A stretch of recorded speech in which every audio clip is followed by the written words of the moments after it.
നമസ്കാരം. NCV ന്യൂസിലേക്ക് സ്വാഗതം. പ്രധാന വാർത്തകൾ. OJ സെബാസ്റ്റ്യൻ അനുസ്മരണം നടത്തി Kerala forest protective staff association ജില്ലാ കമ്മിറ്റി. കനോലിയിൽ പരിപാടി ഉദ്ഘാടനം ചെയ്ത് ആര്യാടൻ ഷൌക്കത്ത് MLA. സംസ്ഥാന നേതാക്കൾക്ക് സ്വീകരണവും നൽകി. വയനാട് ലോക്സഭാ മണ്ഡലത്തിലെ റെയിൽവേ വികസനം. കേന്ദ്ര റെയിൽവേ മന്ത്രിക്ക് കത്തയച്ച് MP പ്രിയങ്ക ഗാന്ധി. നിലമ്പൂർ ഷൊർണൂർ പാതയിൽ കൂടുതൽ മെമു സർവീസുകൾ വേണമെന്നും MP. കോഴിത്തീറ്റയുടെ വിലക്കയറ്റം. പ്രതിസന്ധിയിലായി സംസ്ഥാനത്തെ കോഴി കർഷകർ. പ്രതിസന്ധി നേരിടുന്നത് ചെറുകിട ഇടത്തരം കർഷകർ. അടിയന്തര ജീവൻ രക്ഷാ സേവനം. ബെഡ് സ്കൂളിൽ പരിശീലന പരിപാടി സംഘടിപ്പിച്ചു. പരിശീലനം നടത്തിയത് സ്കൂളിലെ സാമൂഹ്യശാസ്ത്ര ക്ലബിന്റെ അതിജീവനം പദ്ധതിയുടെ ഭാഗമായി. കാട്ടാനയുടെ ആക്രമണത്തിൽ മരണം. വനംവകുപ്പ് ആശ്വാസ ധനസഹായം കൈമാറി. ധനസഹായം നൽകിയത് കാട്ടാനയുടെ ആക്രമണത്തിൽ കൊല്ലപ്പെട്ട ഓടായിക്കൽ സ്വദേശി അസ്മാബിയുടെ കുടുംബത്തിന്. തൊഴിലുറപ്പ് തൊഴിലാളികൾക്ക് കടന്നൽ കുത്തേറ്റു. പരിക്ക് പറ്റിയത് ചാലിയാർ പഞ്ചായത്തിലെ തൊഴിലാളികൾക്ക്. സംഭവം ഇന്ന് ഉച്ചയോടെ വനത്തിൽ മഴക്കുഴിയെടുക്കവേ. വാർത്തകൾ വിശദമായി. Kerala forest protective staff association ജില്ലാ കമ്മിറ്റിയുടെ നേതൃത്വത്തിൽ OJ സെബാസ്റ്റ്യൻ അനുസ്മരണവും സംസ്ഥാന നേതാക്കൾക്ക് സ്വീകരണവും സംഘടിപ്പിച്ചു. നിലമ്പൂർ കനോലി എക്കോ ടൂറിസം ഹാളിൽ നടന്ന പരിപാടി ആര്യാടൻ ഷൌക്കത്ത് MLA ഉദ്ഘാടനം ചെയ്തു. അന്ന് കാട് സംരക്ഷിക്കാൻ വേണ്ടി ആ കാലങ്ങളിൽ നിങ്ങൾ നടത്തുന്ന അതിസാഹസികമായ പരിശ്രമങ്ങൾ, അതിനെ ജീവൻ കൊടുത്തും എൻ്റെ കാട് സംരക്ഷിക്കും എന്ന് നിങ്ങളെടുത്ത തീരുമാനം, അതിൻ്റെ രക്തസാക്ഷിയാണ് ശ്രീ സെബാസ്റ്റ്യൻ. മാത്രമല്ല, ഞാനിവിടെ ചോദിച്ചപ്പോൾ 2009 സുധീർ ആന ചവിട്ടിക്കുന്നു, 969 കൃഷ്ണൻകുട്ടി നായർ, അങ്ങനെ നിരവധിയായ അനുഭവങ്ങൾ നിലമ്പൂരിലുണ്ട്. നിങ്ങളൊക്കെ ജീവൻ കൊടുത്തും നിങ്ങൾ സംരക്ഷിച്ച ഈ വനത്തിനകത്ത് ഇന്ന് നമുക്ക് അല്പം അഭിമാനപൂർവ്വം പറയാൻ കഴിയുന്നത്, ഇന്ന് ആ കാട്ടിൽ നിന്നുള്ള കളവ് നമുക്കത് നിർത്തലാക്കാൻ സാധിച്ചു എന്നത് നിങ്ങൾ ജീവൻ കൊടുത്താണെങ്കിലും നിങ്ങളുടെ നേട്ടമാണ്. ജില്ലാ പ്രസിഡന്റ് AK രമേശൻ ചടങ്ങിൽ അധ്യക്ഷത വഹിച്ചു. Deputy range officer K Manoj Kumar രക്തസാക്ഷി അനുസ്മരണ പ്രഭാഷണം നടത്തി. സംസ്ഥാന പ്രസിഡന്റ് KA സേതുമാധവൻ മുഖ്യപ്രഭാഷണം നടത്തി. DFOമാരായ P Thanesh Kumar IFS, G Dhanik Lal, KFPSA സംസ്ഥാന ഭാരവാഹികളായ R Dinesh, M Sreenivasan, PM Sreejith തുടങ്ങിയവർ സംസാരിച്ചു. വിദ്യാഭ്യാസ അവാർഡ് വിതരണവും ചടങ്ങിൽ നടത്തി. വയനാട് ലോക്സഭാ മണ്ഡലത്തിലെ റെയിൽവേ വികസനവുമായി ബന്ധപ്പെട്ട വിവിധ ആവശ്യങ്ങൾ ഉന്നയിച്ച് വയനാട് MP പ്രിയങ്ക ഗാന്ധി കേന്ദ്ര റെയിൽവേ മന്ത്രി അശ്വിനി വൈഷ്ണവിന് കത്തയച്ചു. പാലക്കാട്, നിലമ്പൂർ, ഷൊർണൂർ, നിലമ്പൂർ റൂട്ടുകളിൽ യാത്രക്കാരുടെ തിരക്ക് പരിഗണിച്ച് കൂടുതൽ മെമു സർവീസുകൾ അനുവദിക്കണമെന്ന് പ്രിയങ്ക ഗാന്ധി MP കത്തിൽ ആവശ്യപ്പെട്ടു. നിലവിൽ സർവീസ് നടത്തുന്ന പാലക്കാട്, നിലമ്പൂർ, ഷൊർണൂർ, നിലമ്പൂർ പാസഞ്ചർ ട്രെയിനുകൾ മെമു സർവീസുകളാക്കി മാറ്റണമെന്നും പാലക്കാട് ഡിവിഷൻ നിർദ്ദേശിക്കുകയും സദേൺ റെയിൽവേ ആസ്ഥാനത്ത് നിന്ന് റെയിൽവേ ബോർഡിന് ശുപാർശ ചെയ്തിട്ടുള്ള 5 പുതിയ മെമു സർവീസുകൾക്ക് ഉടൻ അനുമതി നൽകണമെന്നും കത്തിൽ ആവശ്യപ്പെടുന്നു. തിരുവനന്തപുരം ഷൊർണൂർ വേണാട് എക്സ്പ്രസ് നിലമ്പൂർ വരെ ദീർഘിപ്പിക്കണമെന്നും 24 കോച്ചുകളുള്ള ട്രെയിനുകൾക്ക് അനുയോജ്യമായി നിലമ്പൂർ റെയിൽവേ സ്റ്റേഷനിലെ പ്ലാറ്റ്ഫോം ദീർഘിപ്പിക്കുകയും യാർഡ് നവീകരിക്കുകയും ചെയ്യണമെന്നും പ്രിയങ്ക ഗാന്ധി MP കത്തിൽ ആവശ്യമുന്നയിച്ചു. തുവൂർ, പട്ടിക്കാട്, ചെറുകര, വള്ളപ്പുഴ എന്നീ ഹാൾട്ട് സ്റ്റേഷനുകളിലെ പ്ലാറ്റ്ഫോമുകൾ 24 കോച്ചുകളുള്ള ട്രെയിനുകൾക്ക് അനുയോജ്യമായി വികസിപ്പിക്കുക. ഷൊർണൂർ ജംഗ്ഷനിലെ ഗതാഗതക്കുരുക്ക് പരിഹരിക്കുന്നതിനുള്ള നടപടികൾ വേഗത്തിലാക്കുക. തിരുവനന്തപുരം, കാസർഗോഡ്, തിരുവനന്തപുരം, മംഗളൂരു വന്ദേ ഭാരത് എക്സ്പ്രസുകളിലേക്ക് സൗകര്യപ്രദമായ കണക്ഷൻ ലഭിക്കുന്നതിന് കോട്ടയം നിലമ്പൂർ എക്സ്പ്രസിന്റെയും ഷൊർണൂർ നിലമ്പൂർ മെമുവിന്റെയും പുറപ്പെടൽ സമയം പുനഃക്രമീകരിക്കുക എന്നുമാണ് കത്തിലെ മറ്റാവശ്യങ്ങൾ. 2025 സെപ്റ്റംബറിൽ വണ്ടൂരിൽ വെച്ച് പ്രിയങ്ക ഗാന്ധി MP വിളിച്ചു ചേർത്ത യോഗത്തിൽ ഉന്നയിക്കപ്പെട്ട ഷൊർണൂർ നിലമ്പൂർ മെമു സർവീസ് ആരംഭിച്ചതിനും കോട്ടയം നിലമ്പൂർ എക്സ്പ്രസിൽ അധികം കോച്ച് അനുവദിച്ചതിനും തുവൂർ റെയിൽവേ സ്റ്റേഷൻ പ്ലാറ്റ്ഫോം ദീർഘിപ്പിച്ചതിനുമുള്ള നന്ദിയും പ്രിയങ്ക ഗാന്ധി MP മന്ത്രിയെ അറിയിച്ചു. സംസ്ഥാനത്ത് കോഴി വളർത്തൽ കർഷകർ കടുത്ത പ്രതിസന്ധിയിൽ. ബ്രോയിലർ, ലെയർ, നാടൻ കോഴി, അലങ്കാരക്കോഴി എന്നിവ വളർത്തുന്ന ചെറുകിട ഇടത്തരം കർഷകരാണ് ഏറ്റവും കൂടുതൽ പ്രതിസന്ധി നേരിടുന്നത്. കോഴിത്തീറ്റയുടെയും കോഴിക്കുഞ്ഞുങ്ങളുടെയും വിലക്കയറ്റവും അധികരിച്ച ചെലവുകളുമാണ് പ്രതിസന്ധിക്ക് കാരണം. കഴിഞ്ഞ 6 മാസത്തിനിടെ കോഴിത്തീറ്റയുടെ വിലയിൽ ചാക്കിന് 500 രൂപയിലധികം വർദ്ധിച്ച് 2500 രൂപയിലധികം വർധനയിലേക്ക് എത്തി. കോഴിക്കുഞ്ഞുങ്ങളുടെ വിലക്കയറ്റം, മരുന്ന്, വൈദ്യുതി, തൊഴിലാളി ചെലവുകൾ എന്നിവയിൽ ഉണ്ടായ ചെലവ് വർധന കർഷകരുടെ സാമ്പത്തിക നിലയെ ഗുരുതരമായി ബാധിച്ചിരിക്കുകയാണ്. കേരളത്തിലെ കോഴി വളർത്തൽ മേഖലയിലെ ഏറ്റവും വലിയ പ്രതിസന്ധിയായി വിലയിരുത്തപ്പെടുന്നത് കോഴിത്തീറ്റയുടെ വിലക്കയറ്റമാണ്. ചോളം, സോയാബീൻ, സോയാ പിണ്ണാക്ക് തുടങ്ങിയ തീറ്റയുടെ പ്രധാന അസംസ്കൃത വസ്തുക്കളുടെ വില വർദ്ധിച്ചതും ഇറക്കുമതി തടസ്സങ്ങളും കാലാവസ്ഥാ വ്യതിയാനവും ആഗോള വിപണിയിലെ അനിശ്ചിതത്വവും ഇതിന് കാരണമായതായി മേഖലയിലെ സംഘടനകൾ ചൂണ്ടിക്കാട്ടുന്നു.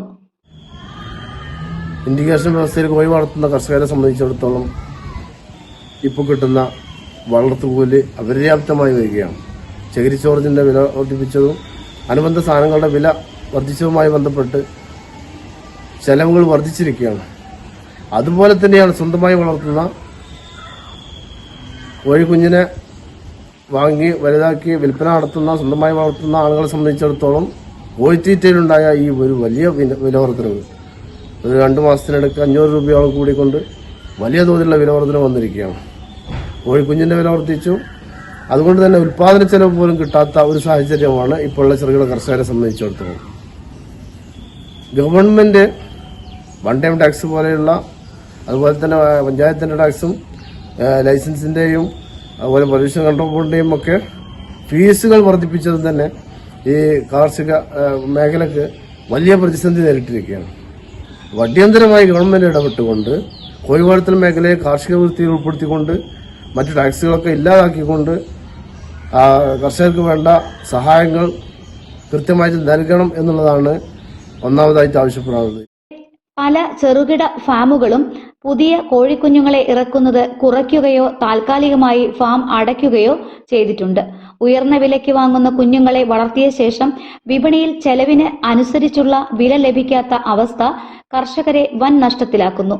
തീറ്റ, മരുന്ന്, വൈദ്യുതി, വെള്ളം, തൊഴിലാളികളുടെ വേതനം, ഗതാഗതം, പരിപാലനം, ബാങ്ക് പലിശ എന്നിവ കൂട്ടിച്ചേർത്താൽ ഉൽപാദന ചെലവ് ഉയരുകയാണ്. തുടർച്ചയായി ചെലവ് ഉയരുമ്പോഴും അതിനനുസരിച്ച് ഫാം റേറ്റിൽ വില ലഭിക്കുന്നില്ലെന്നാണ് കർഷകരുടെ പരാതി. കോഴിഫാം മേഖലയിൽ സർക്കാർ ഏർപ്പെടുത്തിയ ലൈസൻസ് സമ്പ്രദായങ്ങളും നികുതി ഭാരങ്ങളും ഇന്ന് ഈ മേഖലയിലുള്ളവർ നിർത്തിപ്പോകുന്ന സാഹചര്യത്തിലേക്ക് എത്തിയിരിക്കുകയാണ്. മുൻകാലങ്ങളിലേക്കാളും രോഗഭീഷണിയും വലിയ രീതിയിൽ മരണനിരക്കും കോഴി കർഷകരെ ആശങ്കപ്പെടുത്തുന്നുണ്ട്. കിഴക്കൻ ഏറനാട്ടിലും മലപ്പുറം ജില്ലയിലും 6 പതിറ്റാണ്ടിലേറെയായി സാമൂഹിക, സാംസ്കാരിക, രാഷ്ട്രീയ രംഗങ്ങളിൽ സജീവ സാന്നിധ്യമായിരുന്ന ഈ മുഹമ്മദ് കുഞ്ഞി മാസ്റ്ററെ രാജീവ് ഗാന്ധി സെന്റർ രാജീവ് ഗാന്ധി അവാർഡ് നൽകി ആദരിക്കുന്നു. വെള്ളിയാഴ്ച ഉച്ചയ്ക്ക് 2 മണിക്ക് പുളിയക്കോട് KT കൺവെൻഷൻ സെന്ററിൽ നടക്കുന്ന പരിപാടി മുഖ്യമന്ത്രി VD സതീശൻ അവാർഡ് സമ്മാനിക്കുമെന്ന് സംഘാടകർ വാർത്താ സമ്മേളനത്തിൽ അറിയിച്ചു.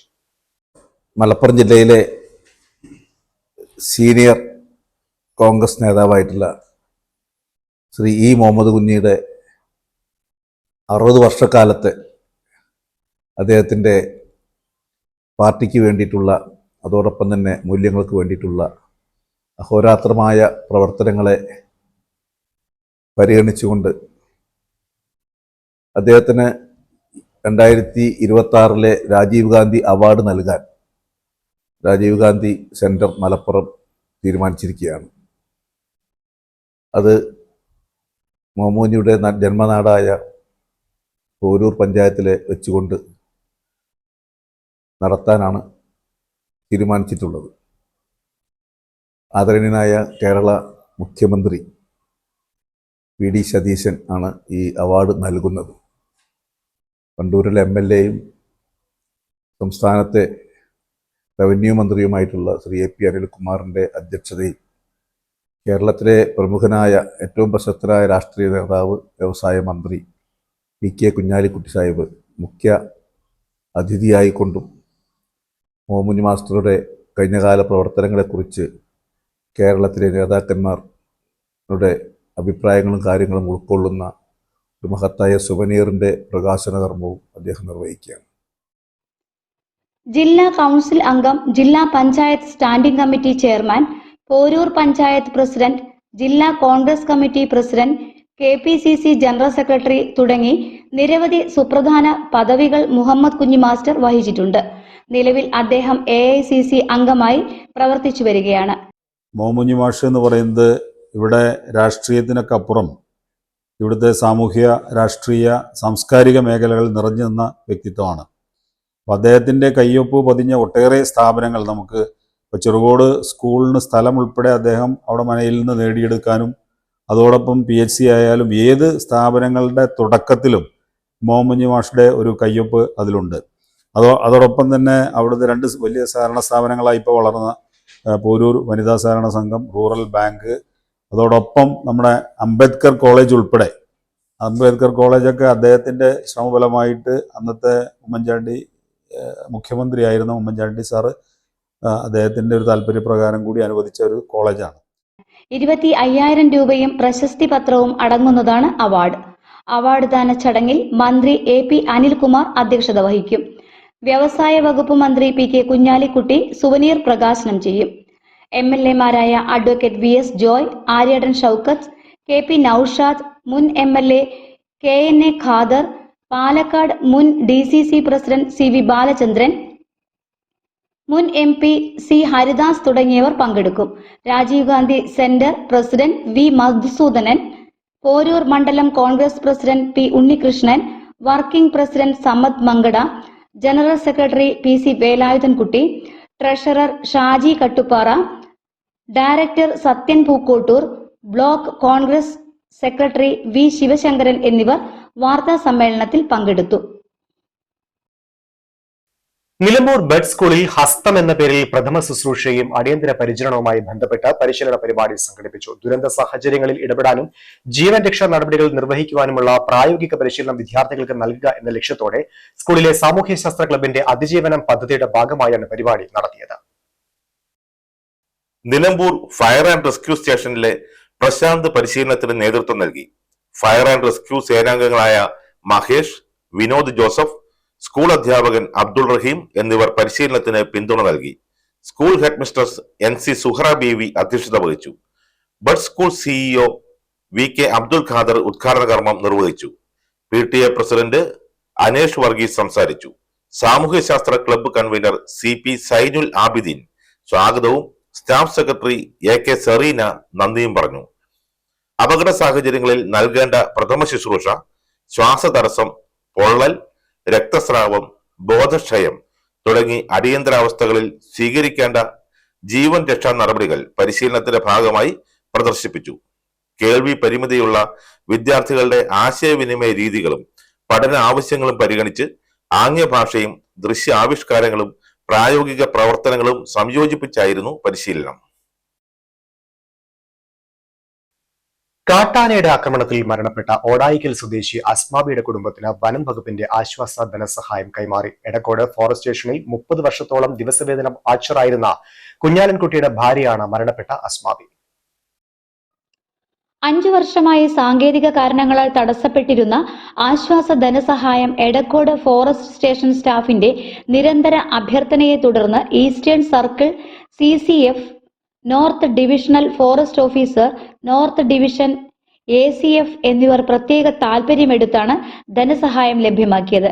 എടക്കോട് ഫോറസ്റ്റ് സ്റ്റേഷനിൽ നടന്ന ചടങ്ങിൽ വെച്ച് Nilambur north division forest officer P Dhanesh Kumar IFS കുഞ്ഞാലൻകുട്ടിക്ക് 10 ലക്ഷം രൂപയുടെ ചെക്ക് കൈമാറി. വീട്ടുപറമ്പിൽ നിന്നും പെരുമ്പാമ്പിനെ പിടികൂടി. ചെറുവത്തുകുന്നിലെ PC മോഹൻദാസിന്റെ പറമ്പിൽ നിന്നാണ് പെരുമ്പാമ്പിനെ കണ്ടതും പിടികൂടിയതും. പ്രദേശത്ത് നിരവധി തവണകളായി ക്ഷുദ്രജീവികളുടെ സാന്നിധ്യം ഉണ്ടാകുന്നത് പ്രദേശവാസികളെ ഭീതിയിലാക്കുന്നുണ്ട്. കൃഷിപ്പണിക്കിടെയാണ് 7 മീറ്ററോളം നീളം വരുന്ന പെരുമ്പാമ്പിനെ കണ്ടത്. വിവരം അറിയിച്ചതിനെ തുടർന്ന് നിലമ്പൂർ ദ്രുതകർമ്മ സേനയുടെ സ്നേക്ക് റെസ്ക്യൂ ടീമിലെ റിയാസ് എത്തിയാണ് പാമ്പിനെ പിടിച്ചത്. കുറച്ചു ദിവസങ്ങൾക്കുള്ളിൽ 3ാം തവണയാണ് ഇത്തരത്തിൽ പാമ്പിനെ കാണുന്നത്. പ്രദേശത്ത് ആൾതാമസമില്ലാതെ കാട് മൂടിക്കിടക്കുന്ന നിരവധി സ്ഥലങ്ങളാണുള്ളത്. ഇത്തരം ജീവികളുടെ സാന്നിധ്യത്തിന് കാരണമാകുന്നുണ്ടെന്നും നടപടികൾ വേണമെന്നുമാണ് നാട്ടുകാർ ആവശ്യപ്പെടുന്നത്. തെങ്ങും തടം തുറക്കാൻ വേണ്ടിയിട്ട് ഒരു കൂലിപ്പണിക്കാരനെ വിളിച്ചിരുന്നു. അപ്പോൾ അയാൾ ആ കിണറിൻ്റെ അടുത്തുള്ള തെങ്ങ് തടത്തിൽ രാസവളം കിട്ടിയതിന് ശേഷം പണ്ട് തുറന്ന സമയത്ത് പട്ടയും കാര്യങ്ങളൊക്കെ വലിച്ച് പുറത്തേക്ക് ഇട്ടിരുന്നു. അപ്പോൾ അത് കംപ്ലീറ്റ് അയാൾ ആ പട്ട വളർത്തിയതിന് ശേഷം ഓരോന്നോ പട്ടകളും അതും ഇതൊക്കെ ഓരോന്നോരോന്നെ വലിച്ച് തെങ്ങിൻ്റെ തടത്തിലേക്ക് ഇടുമായിരുന്നു. അങ്ങനെ ഇട്ട് വന്ന് അവസാനത്തെ ഒരു 2-3 പട്ട കൂടി ഇടാൻ ബാക്കിയുള്ളൂ സമയത്താണ് അയാൾക്ക് എന്തോ ഒരു അസ്വാഭാവികം തോന്നി. ഒരു നല്ല വണ്ണത്തിലുള്ള ഒരു ജന്താണ് എൻ്റെ അടുത്ത് വന്ന് പറഞ്ഞത് എന്തോ വട്ടക്കൂറമാതിരി എന്തൊരു പാമ്പ് അവിടെ കിടക്കുന്നുണ്ട്, ഒന്ന് വന്ന് നോക്കാൻ പറഞ്ഞു. ഉടനെ ഞാൻ ഓടിപ്പോയി നോക്കിയ സമയത്ത് എൻ്റെ പാമ്പിൻ്റെ ഒരു വണ്ണം അതിൻ്റെ ഒരു സുമാറൊരു 7 മീറ്ററോളം നീളമൊക്കെ ഉള്ള ഒരു വലിയൊരു ഭയങ്കര പാമ്പ് കണ്ടപ്പോഴേക്ക് ഒരു പെരുമ്പാമ്പിൻ്റെ ആണ് തോന്നി. ഉടനെ ഞാൻ RRT ടീമിനെ ബന്ധപ്പെട്ടു. അപ്പം അവർ സ്നേക്ക് റെസ്ക്യൂ മെമ്പറായിട്ടുള്ള റിയാസ് എന്ന് പറഞ്ഞ ഒരാളെ അവർ വിട്ടു. റിയാസ് വന്നു, അയാളുടെ കയ്യിൽ വടിയും കാര്യങ്ങളൊക്കെ ഉണ്ടായിരുന്നു. അയാൾ വന്ന് എല്ലാ പട്ടിയും മാറ്റി വെക്കുമ്പോൾ ഇത് ശരിക്കും പെരുമ്പാമ്പാണ്. ഉടനെ അയാളിങ്ങനെ വടി കൊണ്ട് തോണ്ടി ഇങ്ങോട്ട് പെരുമ്പാമ്പിനെ തോണ്ടി ഇങ്ങോട്ട് അടുത്ത് കുറച്ചും കൂടി കൺവീനിയൻ്റായ സ്ഥലത്തേക്കാക്കി. ഭയങ്കര നല്ല വണ്ണും നല്ല 7 മീറ്റർ നല്ല സാധനമായിരുന്നു. അതേപോലെ തന്നെ ഞങ്ങളുടെ വീടിൻ്റെ ബാക്ക് സൈഡിൽ അവരിപ്പോൾ ഇതേ പറഞ്ഞ മാതിരി സ്ഥലം ആർക്കോ വിറ്റു എന്ന് പറയണു. അത്തരം പ്രദേശങ്ങൾ ആൾതാമസമില്ലാതെ കിടക്കുന്ന അത്തരം പ്രദേശങ്ങളിലെ കാടൊക്കെ വെട്ടിത്തെളിച്ച് അവിടെയൊക്കെ വൃത്തിയായിട്ട് നിർത്താൻ വേണ്ടിയിട്ട് മുനിസിപ്പാലിറ്റി അതിന് ഒരു പ്രത്യേക താല്പര്യം എടുക്കണം. തൊഴിലുറപ്പ് തൊഴിലാളികൾക്ക് കടന്നൽ കുത്തേറ്റു. ചാലിയാർ പഞ്ചായത്തിലെ തൊഴിലാളികളെയാണ് നിലമ്പൂർ ജില്ലാ ആശുപത്രിയിൽ പ്രവേശിപ്പിച്ചത്. പൊക്കോട് സ്വദേശി തേക്കിൻകാട്ടിൽ സിന്ധു, കളത്തിങ്ങൽ തൊടി സുബൈദ, പൂക്കുഴി സൈനബ എന്നിവരാണ് ചികിത്സ തേടിയത്. വനത്തിനുള്ളിൽ മഴക്കുഴി നിർമ്മിക്കുന്ന പ്രവൃത്തികൾ എടുത്തുവരുന്നതിനിടെ ഇന്ന് ഉച്ചയ്ക്കാണ് സംഭവം. തലയിലും പുറത്തുമായാണ് കടന്നലുകളുടെ കുത്തേറ്റിരിക്കുന്നത്. പ്രവൃത്തി തുടർന്നുകൊണ്ടിരിക്കുന്ന ഒരു സമയത്ത് പാനിക്കരടുന്നലിൻ്റെ കൂട് അവരുടെ ശ്രദ്ധയിൽ പെട്ടിട്ടുണ്ടായിരുന്നില്ല. ഇനി പക്ഷികൾ എന്തെങ്കിലും പറക്കുമ്പോൾ അങ്ങനെ റാഞ്ചി കൊണ്ടുവന്ന് ഇട്ടതാണോ എന്താണെന്ന് അറിഞ്ഞുകൂടാ. കടന്നൽ 3 പേരെ കടന്നൽ കുത്തി തലയ്ക്കാണ് അവർക്ക് കുത്തേറ്റ് അവർ വീണു. അപ്പോൾ പിന്നെ എല്ലാവരും കൂടി തൊഴിലാളികളെല്ലാവരും കൂടി അവരെ കൊണ്ടുവന്നു. ഞങ്ങളങ്ങനെ നമ്മുടെ കുടുംബാരോഗ്യ കേന്ദ്രത്തിൽ കൊണ്ടുപോയി. അവിടെ നിന്ന് പ്രാഥമിക ചികിത്സകളൊക്കെ കൊടുത്തതിന് ശേഷം അവർ നിലമ്പൂരിലേക്ക് കൊണ്ടുപോകാൻ പറഞ്ഞതിൻ്റെ അടിസ്ഥാനത്തിൽ ഞങ്ങളിവിടെ നിലമ്പൂർ ഹോസ്പിറ്റലിൽ കൊണ്ടുവന്നു. അമരമ്പലം ഗ്രാമപഞ്ചായത്തിലെ ഏലക്കല്ല് SC നഗറിന്റെ സമഗ്ര വികസനത്തിന് തുടക്കമായി. ജില്ലാ പഞ്ചായത്തിന്റെ 2026-27 വാർഷിക പദ്ധതിയിൽ ഡിവിഷൻ മെമ്പർ റൈഹാനത്ത് കുറുമാടൻ 15 ലക്ഷം രൂപ വകയിരുത്തിയാണ് ആദ്യഘട്ട പ്രവൃത്തികൾ ആരംഭിക്കുന്നത്. പദ്ധതിയുടെ ഭാഗമായി വീടുകളും ഭൂമിയും സംരക്ഷിക്കുന്നതിനായി സംരക്ഷണ ഭിത്തി നിർമ്മിക്കുന്നതിനാണ് പ്രഥമ പരിഗണന നൽകിയിരിക്കുന്നത്. ഇതിന്റെ ഭാഗമായി ഗ്രാമപഞ്ചായത്ത് അസിസ്റ്റന്റ് എഞ്ചിനീയറുടെ നേതൃത്വത്തിൽ ഉദ്യോഗസ്ഥർ സ്ഥലം സന്ദർശിച്ച് എസ്റ്റിമേറ്റ് തയ്യാറാക്കുന്നതിനുള്ള നടപടികൾ ആരംഭിച്ചു. ജില്ലാ പഞ്ചായത്ത് മെമ്പറുമായി ബന്ധപ്പെട്ടവർ ശ്രീമതി റഹിയാനത്ത് കുറുമാടൻ ജില്ലാ പഞ്ചായത്തിൽ നിന്ന് 15 ലക്ഷം രൂപ ഈ കോളനിയുടെ സംരക്ഷണത്തിന് വേണ്ടി നീക്കിവെച്ചിട്ടുണ്ട്. അപ്പോൾ അതിന്റെ അനുബന്ധ പ്രവർത്തികൾ തയ്യാറാക്കുന്നതിന് വേണ്ടി അമരമ്പലം ഗ്രാമപഞ്ചായത്തിലെ ഈ അസിസ്റ്റന്റ് എഞ്ചിനീയറും ഓവർസിയറൊക്കെ വന്ന് അളവൊക്കെ എടുത്ത് വല്ലാതെ വൈകാതെ ഫണ്ട് ലഭ്യമാകുന്ന മുറയ്ക്ക് ഇവരെ ഇൻഫ്രാസ്ട്രക്ചർ വിപുലീകരിക്കുക എന്ന ലക്ഷ്യം പൂർത്തീകരിക്കാൻ നമുക്ക് സാധിക്കും. ഇത് നമ്മൾ തെരഞ്ഞെടുപ്പ് കാലത്ത് ജനങ്ങൾക്ക് കൊടുത്ത വാഗ്ദാനമാണ്. ആ വാഗ്ദാനം നിറവേറ്റുകയാണ് ഇതിന്റെ ലക്ഷ്യം. അതുകൊണ്ട് അവർ സന്തോഷകരമായി ജീവിക്കുന്നത് കാണാൻ നമ്മൾക്കൊക്കെ വളരെ അതിയായ സന്തോഷവുമുണ്ട്. കഴിഞ്ഞ ത്രിതല പഞ്ചായത്ത് തെരഞ്ഞെടുപ്പിൽ ഏലക്കല്ല് നഗറിലെ ജനങ്ങൾക്ക് നൽകിയ വികസന വാഗ്ദാനം നടപ്പാക്കുന്നതിന്റെ ഭാഗമായാണ് പദ്ധതി യാഥാർത്ഥ്യമാക്കുന്നതെന്ന് UDF ചെയർമാൻ അഷ്റഫ് മുണ്ടശ്ശേരി പറഞ്ഞു. 15 ലക്ഷം രൂപയാണ് ഇപ്പോൾ അനുവദിച്ചിട്ടുള്ളത്. ഇതിന് മുന്നേ ഇവർക്ക് ലൈറ്റിന്റെ ഒരു പ്രയാസം പറഞ്ഞപ്പോൾ നമ്മുടെ ജില്ലാ മെമ്പറുടെ വക ഒരു ലൈറ്റ് വെച്ചപ്പോൾ 2 മാസമായി അതിന്റെ പ്രവർത്തനം ആരംഭിച്ചിട്ട്. SC വിഭാഗങ്ങളെ സംബന്ധിച്ചിടത്തോളം ചെയ്യാവുന്ന എല്ലാ കാര്യങ്ങളും ഐക്യ ജനാധിപത്യ മുന്നണിയുടെ നേതാക്കൾ എന്ന നിലയ്ക്ക് ഞങ്ങൾ ഇടപെട്ട് block panchayat vice president Kempil Ravi, ward അംഗം സബ്ന ബാബു, ഗ്രാമപഞ്ചായത്ത് assistant engineer Arya, overseer Abubakar Siddique, UDF നേതാക്കളായ കുണ്ടിൽ മജീദ്, അസീസ് K ബാബു, ഫവാസ് ചുള്ളിയോട്, KT അബ്ദുറഹിമാൻ, അസൈനാർ മുത്താലി, നൌഷാദ്, ഹുസൻകുട്ടി എന്നിവർ സംബന്ധിച്ചു. പൂക്കോട്ടുംപാടം ഗുഡ്വിൽ ഇംഗ്ലീഷ് സ്കൂളിൽ പുതിയതായി നിർമ്മിച്ച AI റോബോട്ടിക്സ് ലാബ് ഉദ്ഘാടനവും സ്കൂൾ പാർലമെന്റ് സ്ഥാനാരോഹണ ചടങ്ങുകൾ നടത്തി. ആര്യാടൻ ഷൌക്കത്ത് MLA ഉദ്ഘാടനം ചെയ്തു. Welcome to Goodwill School AI and Robotics Lab. Amarambalam ഗ്രാമപഞ്ചായത്ത് വൈസ് പ്രസിഡന്റ് നൊട്ടത്ത് മുഹമ്മദ് അധ്യക്ഷത വഹിച്ചു. സ്കൂൾ മാനേജറും Malappuram CBSE Sahodaya school complex പ്രസിഡന്റുമായ M. അബ്ദുൽ നാസർ ലീഡർമാർക്ക് സത്യവാചകം ചൊല്ലിക്കൊടുത്തു. Goodwill charitable trust chairman M. Kunhi Muhammad മുഖ്യപ്രഭാഷണം നടത്തി. Principal PK Bindu, administrator M. Ayisha Jimili, vice principal Shamla Sameer, KT Chandra, Jancy, K. Seena, robotic trainer Revathi, school ലീഡർമാരായ റിസായ് മുഹമ്മദ്, KT ഷിഹ എന്നിവർ നേതൃത്വം നൽകി. ചടങ്ങിൽ മലപ്പുറം സഹോദയ പ്രതിഭാനിർണയ പരീക്ഷ MSAT എക്സലൻസ് അവാർഡ് ജേതാക്കളായ അധ്യാപകർ VR അശ്വതി, അർഷ പ്രദീപ്, TK സുനിത മോൾ, M. ഷാഹിന, C. പ്രവിത എന്നിവരെ ആദരിച്ചു. തിരുവനന്തപുരത്ത് നടന്ന സംസ്ഥാന തൈക്കൊണ്ടോ ചാമ്പ്യൻഷിപ്പിൽ മെഡൽ ജേതാക്കളായ T. ഹാനിയ, ലീമ നാരായണൻ, ആയിഷ സയ എന്നിവർക്ക് മെഡലുകളും ക്യാഷ് അവാർഡും നൽകി. സ്കൂൾ കലാപ്രതിഭ നീരവ് കൃഷ്ണ വരച്ച മുഖ്യാതിഥിയുടെ കാരിക്കേച്ചർ MLAക്ക് കൈമാറി. ചേലശ്ശേരിക്കുന്ന് ഹൈടെക് അംഗനവാടി, ആരോഗ്യവകുപ്പ് എന്നിവയുടെ നേതൃത്വത്തിൽ ലോക മുലയൂട്ടൽ വാരാചരണത്തിന്റെ ഭാഗമായി ബോധവൽക്കരണവും പോസ്റ്റർ രചനാ മത്സരവും നടത്തി. Chakkalakuth ward councillor P. Pushpavalli ഉദ്ഘാടനം ചെയ്തു. JHI PV വിജയലക്ഷ്മി അധ്യക്ഷത വഹിച്ചു. മുലയൂട്ടലിന്റെ പ്രാധാന്യത്തെക്കുറിച്ച് JPHN K. അശ്വതി ക്ലാസ് എടുത്തു. മുലയൂട്ടലിന് നമുക്ക് 2 ഹോർമോണുകളുടെ സഹായത്തോടെയാണ് നമ്മുടെ ശരീരത്തിൽ നിന്ന് എന്ത് വരുന്നത്, ഈ മുലപ്പാല് ഉണ്ടാകുന്നത്. അതായത് ഓക്സിറ്റോസിൻ, പ്രൊലാക്റ്റിൻ എന്ന് പറയുന്ന 2 ഹോർമോണുകളാണ് നമുക്ക് മുലപ്പാൽ ഉണ്ടാകാൻ വേണ്ടി സഹായിക്കുന്നത്. അപ്പൊ നമ്മൾ ഈ മുലയൂട്ടുന്നതിലൂടെ അമ്മമാർക്കും ഗുണങ്ങളുണ്ട്, അതുപോലെ തന്നെ കുഞ്ഞുങ്ങൾക്കും ഗുണങ്ങളുണ്ട്. MLHP നിഷ അബി സന്ദേശം നൽകി. അധ്യാപിക അശ്വതി വേണു സ്വാഗതവും ആശാ വർക്കർ CK അജിത നന്ദിയും പറഞ്ഞു. അധ്യാപിക KT Suhara, Kaniyamparambil Susheela, M. Jayakumari, P. Reshma, MK Leela എന്നിവർ നേതൃത്വം നൽകി. പോസ്റ്റർ പ്രദർശനം നടത്തി. മത്സരത്തിൽ C. Sreenanda, P. Joshna Jayesh, K. Krishna, P. ആയുഷ്കാർ, P. Gauri, Parvathi എന്നിവർ ആദ്യ 3 സ്ഥാനങ്ങൾ പങ്കിട്ടു. മത്സരത്തിൽ പങ്കെടുത്തവർക്ക് പ്രോത്സാഹന സമ്മാനങ്ങൾ നൽകും.